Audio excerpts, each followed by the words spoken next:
Hi, my name is Linda, and this is a conversation about the myths of weightlifting. My name is Linda Maggot, and I am the owner of Pilates for Real Bodies, an online mat Pilates studio. And in this video, I speak to Amber Toole. She is a personal trainer, she is a small business owner, and she's an expert on lifting weights. And we talk about and break down the myths that women have about weightlifting, especially women over 40. Before we get into our conversation, please subscribe to my channel. I know I ask you every time, but it's really important that you subscribe so that you know every time I drop a new video. And on my channel, I offer mat Pilates classes. I also offer videos about the importance of exercise, and I speak to experts like Amber. So you are going to want to keep coming back. Thanks for subscribing. And now here's our conversation.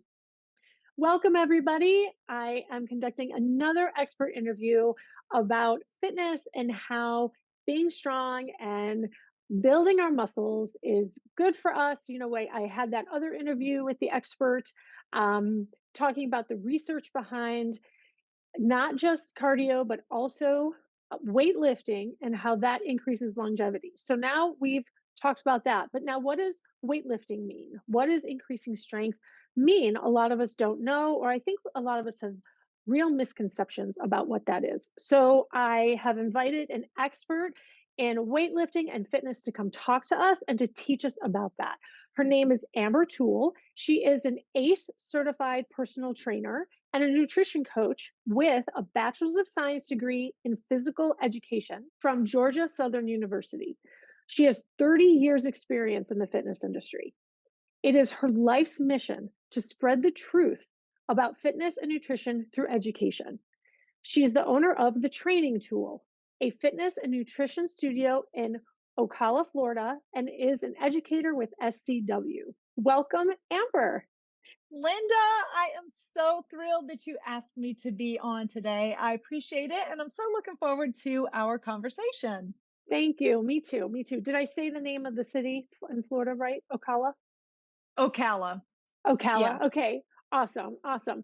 So my very first question is, how did you know that you wanted to work in physical education and health, like that you got your degree in that? How did you know that? As I was going through high school, I was always very active and athletic. I was a cheerleader. I did a little bit of running and I played basketball. And I always loved PE and health. Well, one year I had a PE teacher. Her name is Mrs. Woodruff. And she came in and she taught us such interesting things in PE. Like she taught us tinkling with these little bamboo sticks and we danced and did some things. And she taught us some aerobics. And we didn't just run around the field outside. We didn't only play volleyball, even though I loved that. She just did really great activities with us and I fell in love with it. And she was always so positive towards me. She always gave me such great motivation and was always so nice when she would comment me or compliment me. And so it started my love of physical activity. And then at 16, I started working in the local gym. I'm from a really small town in Georgia called Vidalia. And we had this one gym in town and I worked there. So I just worked, I was the front desk girl. And then one day we had somebody who was sick and could not teach the aerobics class. And then the owner asked me if I would teach the class. So lo and behold, I go up there, have no idea what I'm doing. So I teach this class to the best of my ability.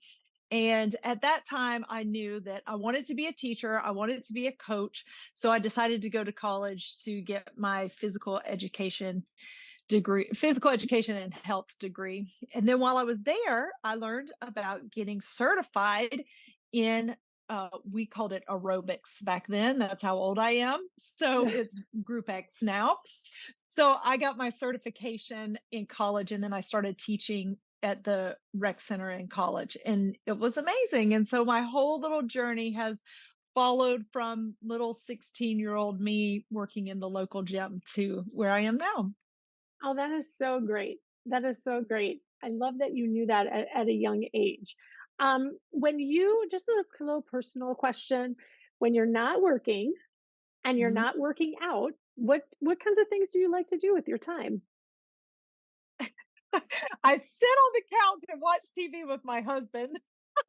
No, I have a lot of interests, but because my life is crazy and I'm pulled in a lot of different directions, I do like to take the time to sit and relax. I love to travel. I love to read.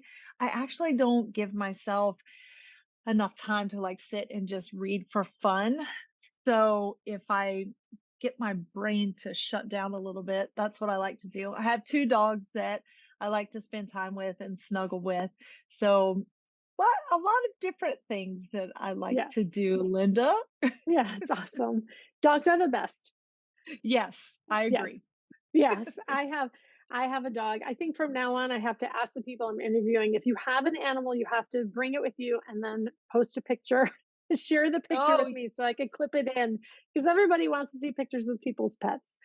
oh yes, So, I'll send you a picture of my dogs. They're adorable, of oh, course. what are their names? Savvy and Rama. Oh, cute. Cute. Yes. Yeah. At what point did you decide to start focusing on women who are over 40? What brought you to that demographic? This is so funny, Linda, because I have no idea how this happened. No, let me give you a little background and why I think I ended up where I am. Because remember, I started in this as a teenager, not knowing anything, not having any idea what was going to happen to me as I age, right? So, um, as when I taught high school for 8 years, and that is when I began personal training people. So a lot of my very first clients were women that I was working with.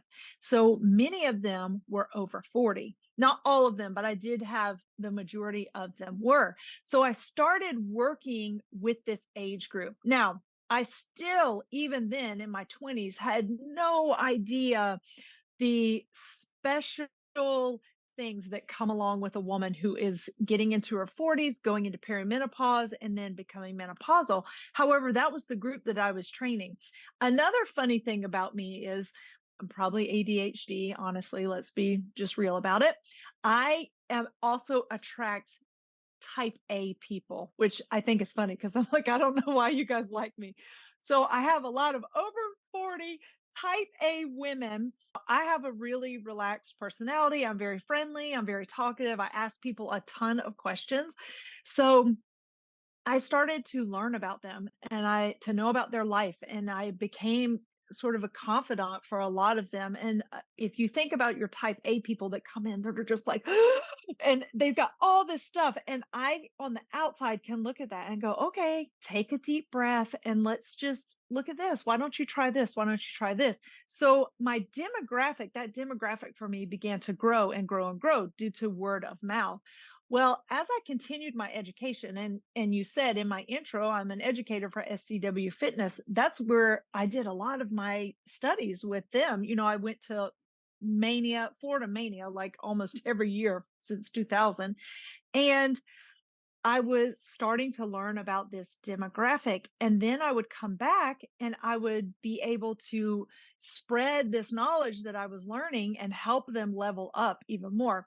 I think the other thing that helped me is I'm super great at modifications and giving people options. So I was never that trainer that was like, oh, this hurts. Wah, just do it. I'm not like that. I would be like, okay, let's see if we can switch this around. And I think that that also drew them to me because they knew I wasn't going to make them do something that wasn't right for their body and I wasn't going to hurt them. So luckily, I started out with that in my brain and then it grew from there as I learned that yes, this is huge for women over 40. I always say, because I have a team that works with me too, and I train them, and I'm like, our over 40 women can do anything that everybody else can do. You just have to approach it differently. It's a very different approach, and we need to shift our mindset as we get into that age range. So I think that just the building on my knowledge and continuing my education and changing up how I trained people has helped me to help that demographic. I agree with all of that. And I think modifications are so key to Mhm. fitness. I mean that Yeah. if people are not can't provide modifications, then they're going to really only going to be able to work with a very small demographic. Yes, I agree too because and I mean, we talked about being I think we're almost the exact same age. You wake up one day and you're like, "What has happened?" All of a sudden I wake up and I can't turn my neck and it's just because I was sleeping. It's Mhm. like you Mhm. have these weird aches and pains and things just change as we age. And it's not that we have to become this person that just sits there and it's like, "Oh, well, I'm over 40, I can't do anything." I absolutely do not have that type of mindset. Do Nor do I want any of my clients to have that. But it is something that we have to realize, like, wait a minute, maybe what worked for me when I was 20 is not going to work for me as a 46-year-old woman. And there's nothing wrong with that. We have to train smarter, not harder. What are the biggest challenges for this demographic that do not include weight loss? You're putting me on the spot, Linda, because that's the I am. number one thing. It's like I know, but I'm so sick of talking about weight loss. some of the biggest challenges for this demographic, number one is the changing of their life situation. So at this point, many of our ladies are getting to a point where their children don't need them quite as much anymore, but now their parents need them. So you're at a place where you finally think, "Oh, yes, I can have some time to myself." And then it's like, "Nope, just kidding. I have somebody else to take care of." Or you have children who are at a phase in life where maybe they do need a little bit more help. So they're not small, but maybe they're college age or they're not going to college and they need that help and that direction. And you might end up being the landing pad for them, whether that's for them to live or, they're always like calling you and asking you for advice and help. So now, when they think they're going to get some time back to themselves, it actually gets snatched back away. So again, they take themselves and put themselves on the back burner. They're focused still on everybody else. And because we're women, we tend to care for everybody else before we care for ourselves. So that is one of the problems. The other problem is I feel like there are so many changes that are happening in their bodies and they don't understand why and they don't understand how to I don't want to say make it stop because it's not like you can make it stop, but that's what they're thinking in their brain like what is happening to me and why can't I change this?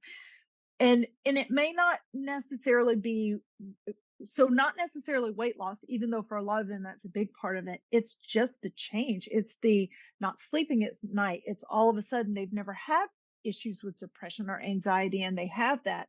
It's the um noticing that they get injured more often or they're exhausted all the time. So now we're talking about their total health and wellness, and they feel unhealthy all of a sudden, even though they might be doing a lot of the right things. I'm going to put that in quotation marks because sometimes we think we're doing the right things and it's not quite.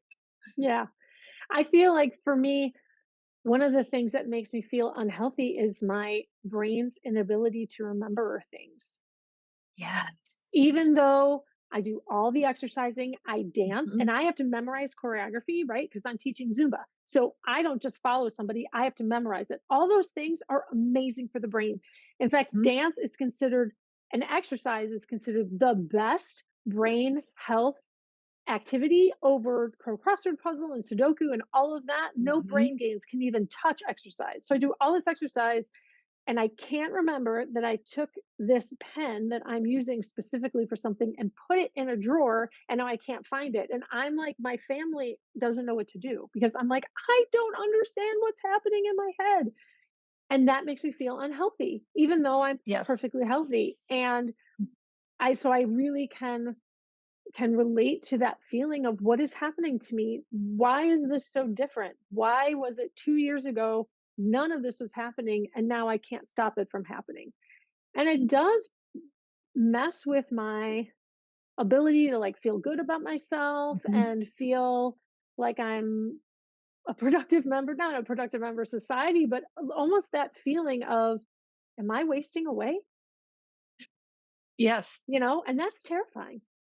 it is. And I have a lot of women say, I think I have Alzheimer's or dementia, and that's scary, and you obviously are like, things aren't the same. But what nobody tells you is that this is a part of going through menopause. So many women suffer from forgetfulness, and they don't realize that it's related to their hormones. Yeah. So, yeah. Exactly, exactly. I have not been to the doctor to find out if I have dementia. I'm certain that I don't. I'm certain that it's just that I don't have enough estrogen in my body for my brain. I am now going to try to stop multitasking Yes. because the multitasking is Mhm. splitting my attention in 2 or 3 different ways, and that's why I can't remember where I put the thing down. And so I'm Right. trying to like insert at certain times, okay, I am putting these in the place where they are supposed to go. I am totally focused on this thing right now. And I'm Oh, that's hoping that awesome. that will help with that because there isn't another right now, there isn't another solution for me because I'm not fully Right. in menopause yet. So estrogen is not an option for me. So I'm, just trying to figure out how to get through this horrible experience. No, it's gonna Oh, be a great experience. You gotta switch yeah, that mindset, Linda. that's right. Thanks, thanks. You're welcome. I'm sure that works really well with your clients. I'm sure it's a They're lot like, more there. I know it's so hard. Sometimes they just need some people just need someone to cry to. "Thank you." Well, and the other thing too, I see, or I hear that a lot of people, their doctor will say, "Well, this is just what it is." And it's like, no, there's a lot of things that can Yes. help it not just be what it is. Yes, that's true. So, There are a lot of options there that a lot of doctors don't know about. All right, so now let's talk about the world of weightlifting and building muscle, because that is the topic of our conversation. And so we're going to just start with the basic question of how does the body build muscle? oh, this is beautiful, Linda. And there's so much to talk about with this. So, when it comes to building muscle, there are two factors that we must consider. First off, you have to eat enough calories to be able to support muscle growth and muscle building. And within that calorie amount, not necessarily, but within the calories that I mean that you need to consume enough of, and that's different for every single person, there must also be an appropriate amount of protein because protein is the building blocks of the body. And so if you're not fueling your body with enough protein, you're not going to get enough of what your muscle needs, enough of those amino acids that come from the protein that we eat to build that muscle. So that's number one. Nutrition is a huge piece of that. The second piece of that is the actual stress that you put on your muscle. And what I mean by that is not just exercise, it's actually a progressive muscle building um, workout plan. All right. So you have to have something that stresses your muscle, that breaks the muscle down so that it has to build up bigger and stronger. And that is going to be progressively lifting heavier weights, but also doing it in a way that keeps you from getting injured, keeps you challenged, and keeps your muscles tearing down and then building back up. Working out is stressful. It is Hmm. I am intentionally going to cause stress to my body. It is not going to feel comfortable, but by doing it, I am making my body healthier. And I think that's important for people to realize that they need to keep creating that stress and that we Yes. know it's stressful. We understand that it Yes. is. Let me add a third piece to that because I totally Yes, forgot. please. The other Yeah. piece that you need for that is your rest and recovery, because that's Mm. actually when the muscle builds. So you have to have that progressive strength training workout, but then you also need to rest the muscle so it has the chance to recover and to build, which is not just recovery from your workout, but also your sleep. 7 to 9 hours of quality sleep each night to make sure that your body is recovering. So sorry, I forgot. Awesome. That's number three to building the muscle. Perfect. What is building muscle good for? Building muscle is good for numerous reasons. And as a woman, this is so just absolutely important for us. Number one, by building muscle, it is going to make your body composition better. Let me explain to you. I know you know what I mean, Linda, but just in case, or your people who are listening in or watching, so most of the time people come to us and they say, I want to lose weight and tone up. Well, what you really mean by saying you want to tone up is you want to see muscle definition. That's what you want to see. And in order to see that muscle definition, you have to have a lower body fat. I'm not saying that we have to be really strictly super lean, but I'm just saying if you've got some excess body fat, we're going to have to get that down a little bit so you can see the muscles. But then you've got to build the muscles too, because otherwise you're just going to be a smaller version of what you already look like. So if you don't have that muscle, what you call tone, and what basically means the strength of the building of your muscle, to see, you're not going to see it. So that's number one for aesthetics, to make us look better. You look tighter and smaller when you have more muscle. And then the next thing is it strengthens your joints. So as we age, our joints are getting a little worn out. They're starting to bother us. You might have a little pain in your joints, might have a little arthritis. If you strengthen the muscles around the joint, your joint in turn is going to be stronger. So that's another reason that we want to get that muscle building going on that's good for us. And the next is going to be weight control. So for all of my perimenopausal and menopausal women, as you are losing your estrogen as you go through perimenopause, guess what? You are losing some of your muscle mass. So we lose muscle mass, number one, as we age. Starting at age 30, it starts to decline, especially if you are not doing any type of strength based workouts. And then as we lose our estrogen, as women go through perimenopause and menopause, it speeds up. So we don't want to lose that muscle mass. So strengthening your body by keeping and maintaining the muscle mass that you have through your strength training is going to help you not lose muscle as much. The more muscle you lose, the less metabolically active your body is. That means you're going to burn less calories.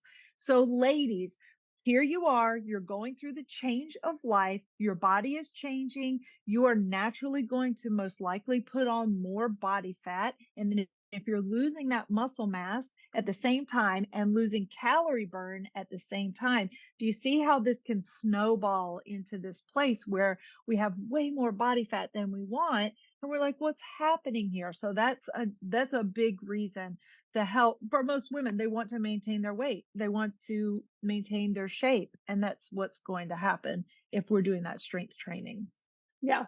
And I think also we need to think about how lifting weights can help us stave off osteoporosis. Oh, It, yes. it builds bones. It actually builds bone mass when we lift weights is another Yes, important absolutely. point. And it is. And that's the thing. If you look at the majority of women who go through menopause, a lot of them end up with osteoporosis. So what do we know? You just said it, Linda. We know that building bone, you have to be weight bearing, and there needs to be some stress on your body with that weight bearing. So powerful moves like some jumping, but also when you're adding in that extra weight, so you're moving your body weight, but you're also adding in heavier weights. That's going to make your bones respond and build, and we absolutely want to do that before we get to the point that osteopenia sets in. A lot of people walk for exercise. And I have said many times, and it is said in the industry, something is better than nothing. Yeah. 100%. If you're walking, that's better than being sedentary. But walking is not enough. Mm-mm. Walking is great, and it does really good things. But as a sort of a cardio expert, walking is this direction only. Hmm. So you're not getting sideways or crossways movement, which you need for your brain, your balance, and just for general mobility. And then you're not really building muscle. Right. And so people need to be thinking about, okay, I do this one kind of exercise. Typically it's walking because it's so popular, but it does, it takes time and it takes thought. But if you're walking because you want to live a good, long, healthy life, you've got to add in the weightlifting too. Yes. And let's talk about that because there are actual recommendations. And the recommendations right now for just baseline health is 150 minutes of moderate intensity exercise per week, plus at least two muscle strengthening workouts each week that incorporate your entire body. So you can't just go do, upper body for 2 days and that's it. You need to do all of the major muscles. So your lower, upper, your core, your back, everything. And that's just for baseline health, baseline. All right. So if you're walking, excellent. I want you to keep walking. In fact, walking is great for our stress levels. If you are a perimenopausal or menopausal woman, a walk is just great to help you to lower those cortisol levels that are tending to rise as our hormones are changing, but that's not doing enough for you. And also, this is a little bit more than the strength training, but the other thing that happens as we age is we start to lose our type 2 muscle fibers. So, Mhm. those are our muscle fibers that are good for power and for us to be able to respond quickly. And so, if you're not working on these things, you are just going to get worse and worse and worse. So, it's so important that yes, you do your walk, but you make sure that you're getting that strength training in there as well, because that is what's going to make a difference in your entire total body, mind, life. And you can get some cardio benefits from your strength training, just depending on how heavy you are lifting or how many sets you're doing or things like that. Yeah. Awesome. Excellent. So one thing I want to talk about too is the difference between weight training versus formats in the mind body world, like yoga and Pilates. And I know that you have a Pilates certification, so you are definitely qualified to have this conversation. But I think people need to have a better understanding of the difference between them. Oh boy. Okay. All of the Pilates and yoga people are going to just love this. No, but let me I say this know. because I know you're a Pilates instructor and I have been in the past. I currently don't teach Pilates, but we do have yoga at my studio and I have taught yoga in the past as well. I love those, and I will tell you that I love it when people tell me that Pilates is easy. I'm like, you didn't do it right then, because I think that Pilates is super hard. I struggle a lot with Pilates because it's not my main form of exercise. And so if I came to your class, Linda, you would be like, Amber, do you work out at all? Because I burn like crazy when I do Pilates. And the connection with your core and keeping it quiet and still and connected as you're moving your arms and your legs around is very difficult. So there is a place for that. Absolutely. I mean, core strength with your Pilates, if you are doing it correctly, is amazing. Yoga, depending on what type you do, you're holding up your body weight. You are moving your body. You're working on your mobility and your flexibility. You're using your breath in both of these to control as you go through movement, and learning body control and breath control is absolutely important, especially when we need it when we're under times of stress, to know how to control your breath, to bring, that calmness into your body and to settle everything down. Wonderful, wonderful aspects of fitness. Still not the same as strength training, because although you may be super flexible, you may be super strong on the reformer, or you might be able to hold downward facing dog or get into crow pose and stay balanced and hold that for 3 minutes on end, whatever it is. Are you strong? Absolutely. However, it doesn't translate the same because if I took you, let's say that person, maybe it's you, Linda, but if I took you and I said, let me put you through an actual strength training program that I would, put someone through, you probably would like be stressed. You would be like, wow, this is super hard and I feel super weak. Are you weak? No, because you are strong in the modality that you do, but you need to be able to be well rounded to be strong in all areas. And that strength training, adding that in there is just going to make you stronger in Pilates and in your yoga. And actually, for a person to do a strength training blended into a Pilates with a little bit of yoga and some walking in there, that is beautiful because you're working on your entire body and your mind. And that's excellent. That's a wonderful way to mix it up. And I'll be really excited when researchers go from like the big like weightlifting to like comparing weightlifting to being on a reformer to, let's say, vinyasa yoga, which is vinyasa is a lot of flow and can go quite Mhm. fast, which incorporates a lot of balance because you're going from low to high and high to low. So it'll be interesting when they can compare those to see what are the differences between them. Because like in mat Pilates, I will use equipment, but there's nothing like a squat in mat Pilates. There Oh, isn't. that's a And great point. Yeah. squats are an essential exercise to do because they are the most functional exercise of all of the exercises is a squat. And we don't Yes, do squats. Now you kind of do a squat in the reformer because you're pushing back and forth, but absolutely. how heavy are the springs?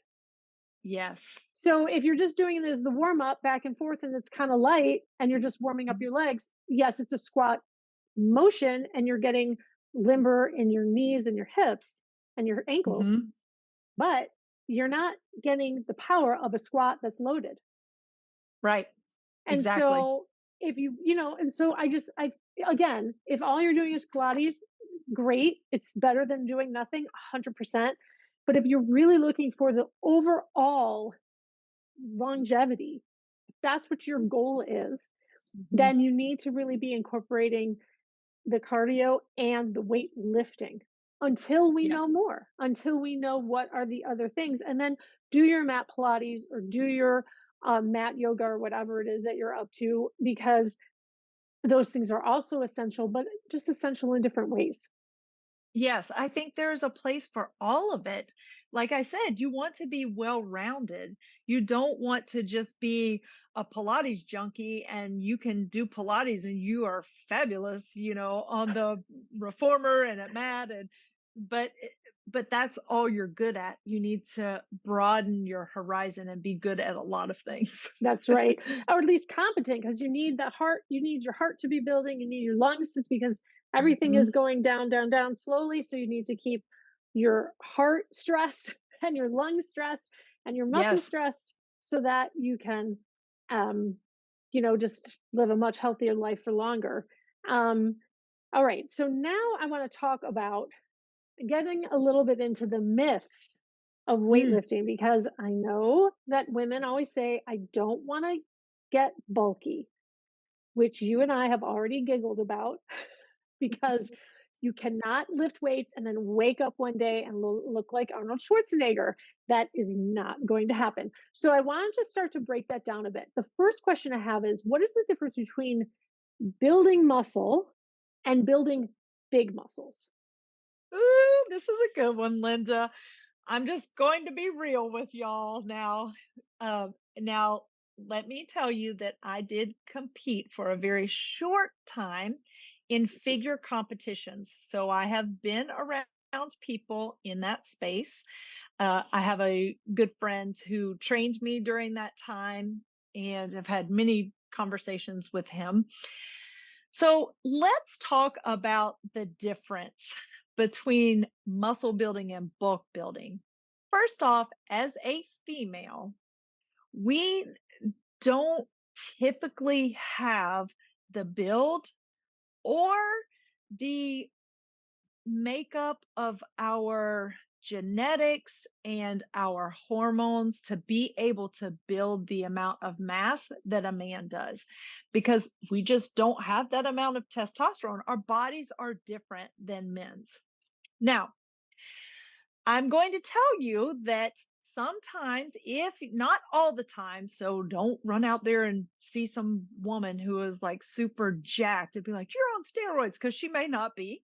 I always use an example of this. I have a friend who is, it's a joke. When I put my arm up and my little bicep pops up, her bicep is like 4 times the size of mine. She's just naturally more muscular than I am. Her genetics, her body type is different than mine is. But a lot of times women have to have some type of a help with that. So sometimes when you see women who are very bulky, they very well may have had help through steroids or something along those lines. Now, the other piece of the puzzle is maybe they're not a steroid user. But in order to look that way, number one, the amount of calories that you would have to ingest to even get anywhere near that, I know from experience with the hundreds of women that I have trained, none of them would touch probably half of the amount of calories they needed to eat for that. You have to eat a huge amount of calories for that type of muscle bulk that most women are thinking in their head looks bulky. The other side of that is the workout that goes along with that. So not only are you eating a huge amount of calories, the workout is going to be grueling. It is going to be insane what you have to do in the gym. The majority of us don't have the motivation or the desire to do anything like what needs to be done to even like scratch the surface of being bulky. So that's number one, that we can just kick that to the curb. The other thing is too, Linda, if we're talking to our perimenopausal and postmenopausal women, so our over 40 women, you're not going to have the hormones for that anyway. So it's just not going to happen for you. Now, if you are someone who builds muscle pretty easily, well, great for you. Be excited. I mean, really, I worked for a year to try to build muscle and I never got the amount I needed because I'm just not shaped like that. And kind of along that the theme of breaking down myths. I know that we talked about the term long muscle, Oh, yeah. and that we've talked about this, that long muscle is a marketing term to get people into bar and Pilates, like the like national chains. So can you talk a little bit about like the myth of long muscle? So it's so funny. And I think, so I know you can't really tell on a video. I am 5'4". I am like my build when I am a little bit leaner. I'm like very straight waisted, so I don't have long muscles. I think about my girlfriend who is like, she, my friend girl, she is like almost 6 feet. She's very tall. She's got long, lean muscles because she is tall, right? And I don't know why this is something that they market to us as women. I guess because we always think that we want to be tall and lean like a model. And your muscle type is your muscle type. So you can't necessarily, I'm never going to be 6 feet tall and long limbed, right? That's just not how I'm built. So I could do Pilates and bar all day long. I'm never going to look like a dancer because that's not my shape. I have a little bit more athletic shape in a way. And so I think we need to understand that you can do Pilates. It's not going to make you any longer. It's not going to make you any taller. Your muscle is your muscle. And actually, as we strengthen our muscles, if you think about it, they get compact. Our muscles are compact. So think about it in those terms. And I don't care how long you stretch your muscles, it's not going to change that. They're always going to go back to what they naturally are. So that is just a marketing term that it's fun. I don't even know how to explain it. Like you can't do that to Yeah, yourself. yeah. And I mean, you can. There have been people who said that they've gotten taller through Pilates, but not Yes. like you've actually gained inches. You just gained the inches you already had because you're standing up taller, your posture's better, and you've elongated your spine because you're in Pilates, you're always thinking about elongating the spine, right? So that kind of is the taller piece. But I totally get it about the muscle, like your genetic muscle type, because I am an ectomorph. I have super long arms and really long legs. And it doesn't matter how many bicep curls I do. I mean, I have a bicep, you can see it. It has a shape because I'm toned, but it's never going to be this nice round, like, strong looking. I'm never going to look like that. And so I think that the term long muscle kind of does a disservice because, again, selling something to women of all body shapes is that you're going to achieve this one way of looking is unrealistic. And we because we have integrity in our work, want people's exercise experience to be realistic. We want you to be challenged, but we want you to feel like you can accomplish a goal, not try to become something that you're not. And that is, that really, I think, hurts people's desire to exercise because they think, well, I can't have long muscles, so I guess I won't do it because I don't want to end up bulky. And it just, it gets all convoluted. Yes, I love what you said, and that is something, and we are very much on the same page. I mean, when we spoke before, we knew that instantly, and I want my clients to feel strong and I want them to love the body that they're in. Even if you're not necessarily happy where you are right now, you know that you can get somewhere, you can make progress, you can be fitter, you can be stronger.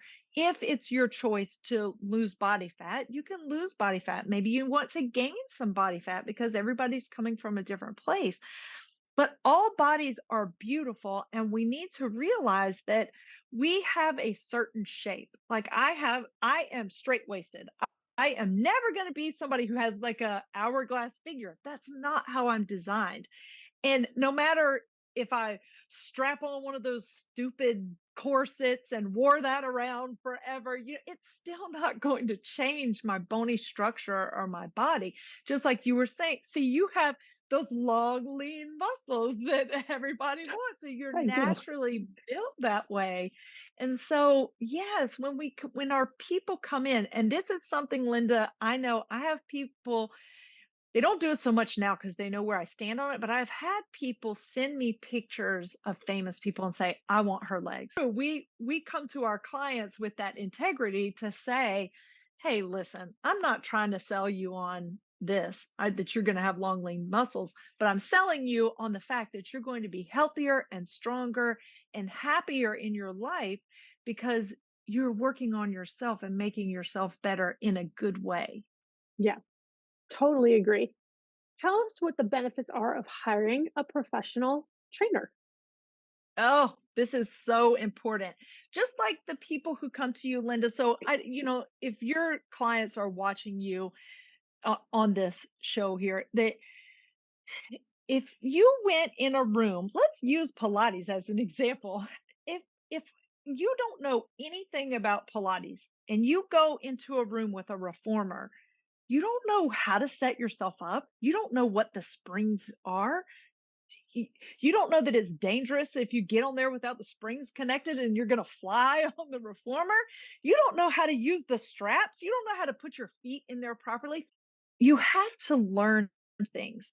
Not only is it how to use the equipment, but also the form. And then not just that, Linda teaches you through a certain protocol and a programming. It is the same thing if you look at that with weight training or even Zumba. Well, sure, most of us can like wiggle around and dance, but there's a reason. There's something you're putting people through. There's a program for a reason. It's the same thing with weight training. And it can be very intimidating to pick up dumbbells or to go into a gym where there's equipment and try to figure out what to do. And I always tell people this, especially like with my clients, we don't just throw a bunch of exercises together. So you can go on YouTube and find workouts. You can go on Instagram and watch people and like pick up things.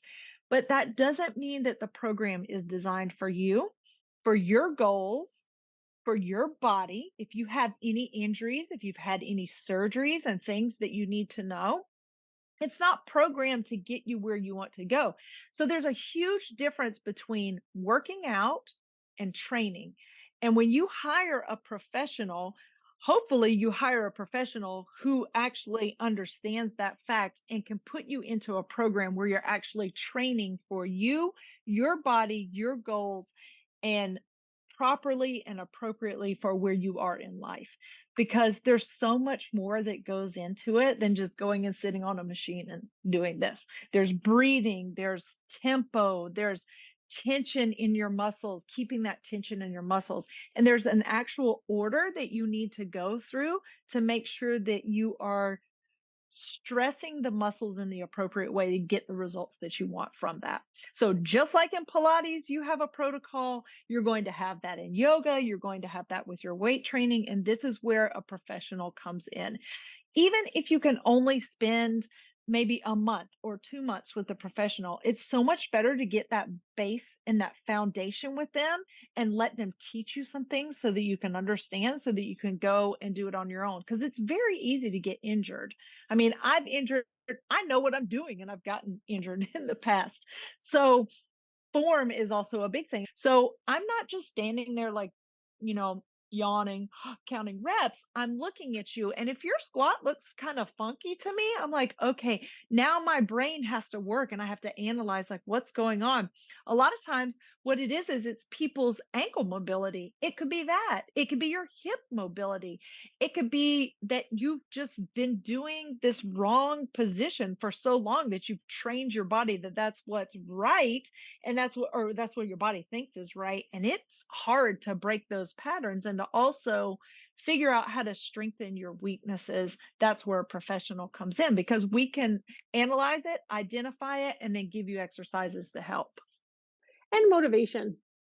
Yes. And And motivation too, accountability. that you can do it. You can do Yes. 2 more. I know you can.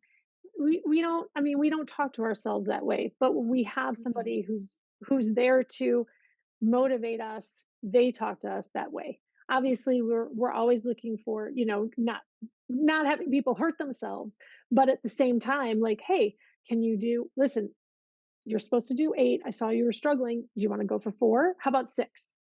And then, Mm-hmm. and just keep it going as opposed to, I can't do that, so I'm not going to do it. I mean, we really are that motivator. We are the cheerleader. This is true. Yeah, we are. And also, we love to work out and we love exercise. So when other people are exercising, we're excited. So we bring that as well. That sometimes people don't walk into the gym, or sometimes people don't come, they come to my class, and they come to my one-on-one classes online, and they're just like, "Ugh, I just don't feel like it today." I'm like, I got you. We're doing it anyway, but I understand. Yes. And we're that person who's like, makes them feel like the time was worth it when maybe they didn't feel like coming. And that accountability piece too, it's very different if I'm going to the gym just by myself. But if I know I'm going to meet Linda, my trainer, or I'm going to meet my workout, like I work out with my head trainer, she and I work out together, Heather. If I know Heather's waiting on me, I'm going to show up. I'm more likely to show up, even if I don't feel like it that day. And have I ever left and been like, ugh, I feel terrible? No, you're always like, yes, I did it. And I feel so good. And as far as like what you said with being the cheerleader, we are there to support our clients. We do want to see them succeed and we want them to challenge themselves. And there is nothing more exciting as a fitness professional than to see your client do something that they couldn't in the past, and to watch them, and just to know there is just, it's like a bursting heart of just excitement to see you guys get stronger and just do something that, or even something that you thought you could not do. I have a lot of people say I can't get on the floor, and we work on that, and then that day that they get on the floor and get back up, it's like, see, look at that. And that's a functional exercise that you need to be That's able right. to do. That's right. Yeah. That's amazing. It is the best. It is totally the best. So how can people reach you, follow you online? Oh, I would love for you to follow me online. So I am the Training Toole. There's an E on the end of that tool. And you can find me on Facebook, on Instagram, on TikTok, on YouTube. So I'm all over social media, and I do post a lot of things to advertise for my business here in Ocala, but sometimes I do put out really great free content, educational content. Also, whenever I'm presenting or I'm on a webinar with SCW, you'll see that. So if you are a fitness professional and you need education, that's a great place to go. And I think my TikToks are hilarious, so you can always check those out. I'm trying to be funny on TikTok. Well, I'm going to put all that information with links in the discussion notes of this video so people can just click on it and find you. And I hope that they do. And I am so grateful for you taking the time to speak to my followers about the importance of weight training.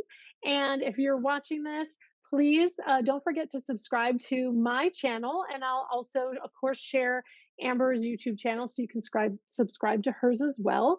And be sure to stay on my channel and watch some more of my videos. Thank you so much. And thank you, Amber. Thank you, Linda. It was a joy today. I appreciate you so much. Thank you.